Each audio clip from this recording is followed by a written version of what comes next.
History is written by the victors, but sometimes it is dictated by the dead. In the summer of 1941, the world was already teetering on the edge of the abyss. But deep in the heart of Central Asia, in the ancient city of Samarkand, a group of Soviet scientists were about to cross a line that locals warned them never to touch.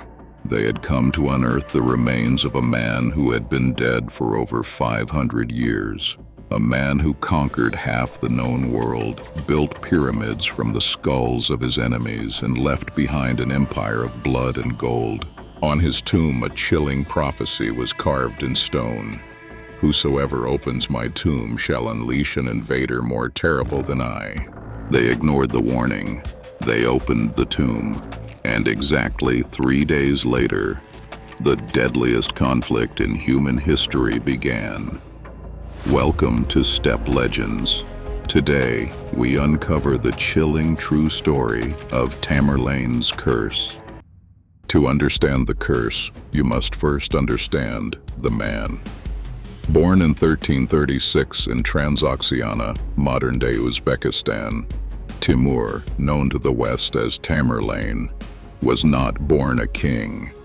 Unlike Genghis Khan, he wasn't of royal blood. He rose to power through sheer cunning, military genius, and absolute ruthlessness. Tamerlane saw himself as the sword of Islam, destined to restore the glory of the Mongol Empire. And for 35 years, his armies swept across Eurasia like a storm. From Delhi to Damascus, from Baghdad to Moscow, no fortress could withstand his siege. But Tamerlane was not just a conqueror, he was a master of psychological warfare. When cities resisted, he didn't just defeat them, he made an example of them. In Isfahan, after a rebellion, he ordered the massacre of up to 200,000 citizens. His soldiers were given quotas. They had to bring back a certain number of severed heads. From these heads, Tamerlane built towering minarets of skulls, a gruesome monument to his absolute power. Yet, this same architect of death transformed Samarkand into the jewel of the world, gathering the greatest scholars, architects, and artisans of his time. He was a paradox, a patron of arts who washed his hands in the blood of millions. When he finally died in 1405 on his way to conquer China, his body was brought back to his beloved Samarkand. He was laid to rest in the Gur-e-Amir, a breathtaking mausoleum. His tomb was covered by a massive slab of dark green jade, the largest piece of jade in the world. For centuries, locals whispered that the jade stone vibrated with a dark energy. Islamic scholars and local mystics warned that the peace of the dead must not be disturbed. The regional geopolitics of the era had buried many secrets, but the legend of Tamerlane was kept alive by fear. The inscription on the jade was clear. It warned that anyone who disturbed the grave would suffer a terrible fate, and for 500 years, no one dared to move the stone. But the 20th century brought a new kind of empire to the steppes. The Soviet Union, a state built on atheism, science, and the absolute rejection of superstition. In June 1941, Joseph Stalin commissioned an expedition to Samarkand. The team was led by Mikhail Gerasimov, a brilliant Soviet anthropologist famous for reconstructing faces from historical skulls. Stalin wanted to prove historical facts, to show the might of Soviet science, and perhaps to look into the face of a conqueror whose ruthlessness matched his own. Voice.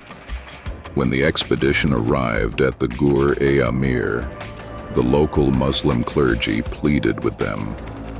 3 elderly men approached the Soviet scientists, carrying an ancient book. They pointed to a passage written in Arabic. "Whoever opens the resting place of Timur will unleash a demon of war." The scientists laughed it off. They were men of logic, not myth. The elders were dismissed, and the heavy machinery was brought in. On June 19, 1941, the massive jade slab was moved.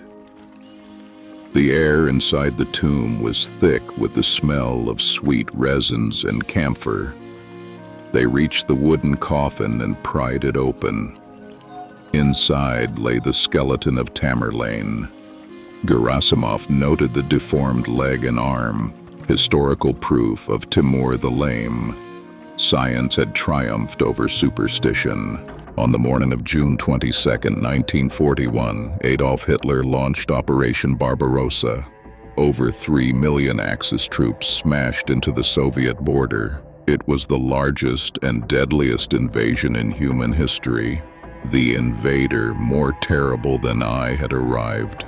The timing was so precise, so impossible to ignore, that even the hardened scientists back in Moscow felt a chill run down their spines.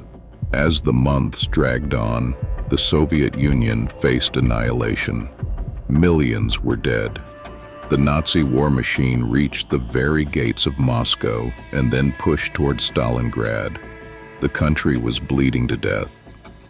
In late 1942, as the Battle of Stalingrad, the bloodiest battle in human history, raged on, word of the curse finally reached the upper echelons of the Soviet leadership. Some say it reached Stalin himself. Whether out of desperation, a sudden burst of superstition, or mere coincidence, an extraordinary order was given. Tamerlane's remains were to be returned. In November 1942, Tamerlane's bones were placed back into the Guri Amir in Samarkand, buried with full Islamic rites. The very next month, the tide of the war turned. The Soviet army encircled the German Sixth Army at Stalingrad, dealing a crushing blow from which the Nazi war machine would never recover. The demon of war had been unleashed, and finally, it had been contained. Was it all just a colossal, terrifying coincidence? The rational mind says yes. Geopolitics, military strategy, and the clash of empires explain the invasion, not ghosts in a tomb. But history is not only made of facts, it is made of legends. And in the steppes of Central Asia, they still know there are some doors that should never be opened. What do you think? Was it a curse or just the brutal timing of history? Let me know in the comments below.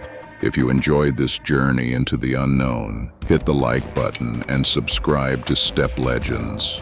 Until next time, keep questioning the past.